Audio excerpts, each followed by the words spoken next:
My wife cheated with her ex on our wedding day, thinking I'd never know. Now, she's alone at the altar as I walked out.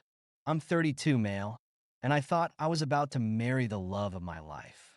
We've been together for 3 years, and honestly, I thought everything was perfect. She was smart, funny, gorgeous, and for a long time, I truly believed she was the one. But what happened in the days leading up to our wedding showed me exactly who she really was. And trust me, it wasn't the person I thought I knew. About a week before the wedding, things started feeling off. At first, I thought it was just the stress of planning everything. Weddings are intense, right? But there were little things that made me uneasy. She started being secretive with her phone, stepping out of the room to take calls, and giving vague answers when I'd ask her who she was talking to. At first, I didn't think too much of it. I trusted her. We were about to get married, for crying out loud. But then one night, her phone buzzed while she was in the shower, and I noticed a message pop up. The contact name just said D. Something about it didn't sit right with me. I didn't open her phone. That's not my style. But I couldn't shake the feeling that something was up. So later that night, I asked her, "Who's D?" I saw his name pop up earlier. She didn't even hesitate. "Oh, just an old friend. He's going through some stuff, so we've been talking. No big deal." She said it so casually, like it didn't matter.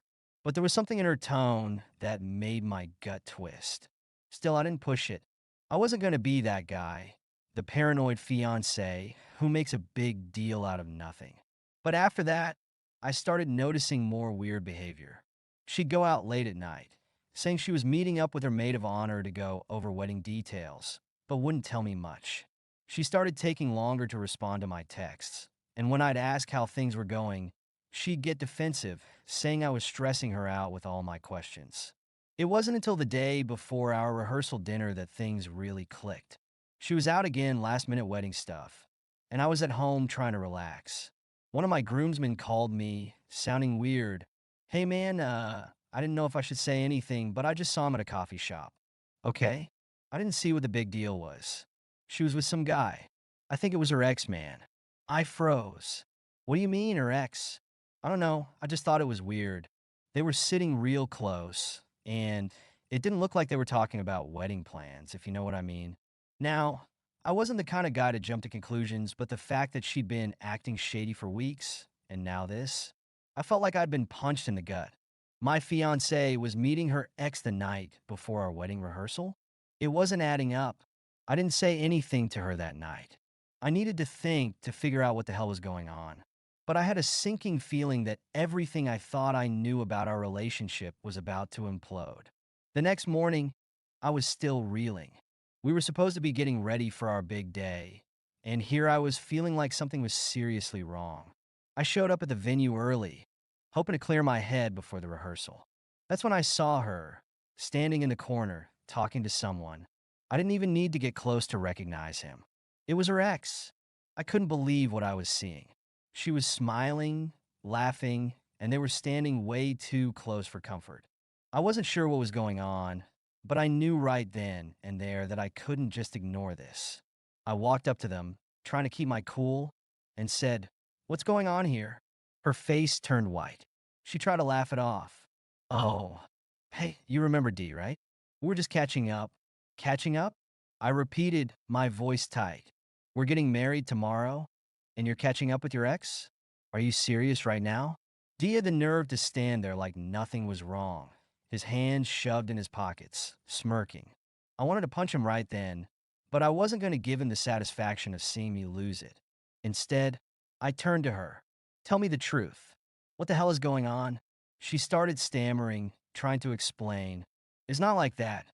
He's just going through some stuff, and I wanted to be there for him. We've been friends for a long time. It's nothing, I swear." But I could see through her lies. She wasn't just meeting up with him for some innocent chat. There was something deeper going on, and I wasn't going to stand there like an idiot while she played me. I walked away without saying another word, leaving them both standing there. I needed to get my head straight before I made any rash decisions. But deep down, I knew what I had to do. There was no way in hell I was going to marry someone who still had feelings for their ex, who had been lying to me for God knows how long. The next morning, the day of our wedding, I woke up with a strange sense of calm. I knew what I needed to do, but it didn't make it any easier. I went to the venue, got dressed, and prepared for the inevitable. The ceremony started, and everything seemed perfect, at least on the surface. But I knew better. I stood at the altar, waiting for her to walk down the aisle, my heart pounding, but not out of excitement, out of pure rage.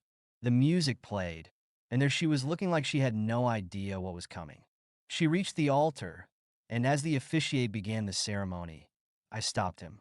"I'm sorry," I said, loud enough for everyone to hear, "but I can't do this." A murmur rippled through the crowd.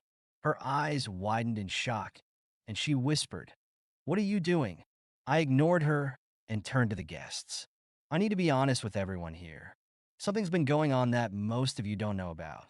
I found out yesterday that Emma's been meeting up with her ex. She's been lying to me, sneaking around behind my back, and I'm not going to stand here and marry someone who clearly doesn't respect me." Gasps filled the room. Her family looked horrified. My friends were in shock, and she just stood there, tears welling up in her eyes. But I wasn't done. "I deserve better than this," I said, turning back to her. "You invited him to our wedding. You lied to me over and over again. I'm not going to let you make a fool out of me." That's when the real entitlement kicked in. She grabbed my arm, crying, and said, "Please don't do this. You're embarrassing me. Think about what you're doing to me. Everyone's going to think I'm some kind of monster. You can't just leave me like this." Her tears didn't move me. I'd seen her true colors, and I wasn't about to back down. I pulled my arm away and said, "You did this to yourself." But she wasn't done. She switched tactics, her voice lowering as she whispered, "If you leave, I'll tell everyone you've been impossible to deal with. I'll say the wedding stress made you snap. No one will believe you." I stared at her, feeling disgusted. Even now, after everything, she was trying to manipulate me, try to control the situation so she wouldn't look like the bad guy. But I wasn't about to let her get away with it. "Go ahead," I said, my voice cold. "Tell them whatever you want. I don't care anymore." I turned and walked away, leaving her standing there, sobbing in front of all our friends and family. I didn't look back. I didn't need to. I knew I'd made the right decision. After that, things got messy. She tried to spin the story, telling people I'd overreacted, that I was paranoid and couldn't handle the stress of the wedding. But the truth came out. People saw her for what she was, a liar and a manipulator. Her ex didn't stick around long after the wedding fell apart, and from what I heard, she ended up burning a lot of bridges with her lies. As for me, I walked away, hurt but relieved. I dodged a bullet, and I knew it. If she could lie to me that easily, if she could try to manipulate me and turn things around on me like that, she wasn't the person I thought she was. And I wasn't about to spend my life with someone like that. So yeah, I left her at the altar, and I don't regret it for a second. Moral of the story? If something feels off, trust your gut. And if someone tries to manipulate you or make you feel like you're in the wrong for setting boundaries, walk away. You deserve better. Thank you so much for listening to my story. If you have any thoughts, I'd love to hear them. So please leave a comment. Don't forget to like and subscribe if you want more stories like this one.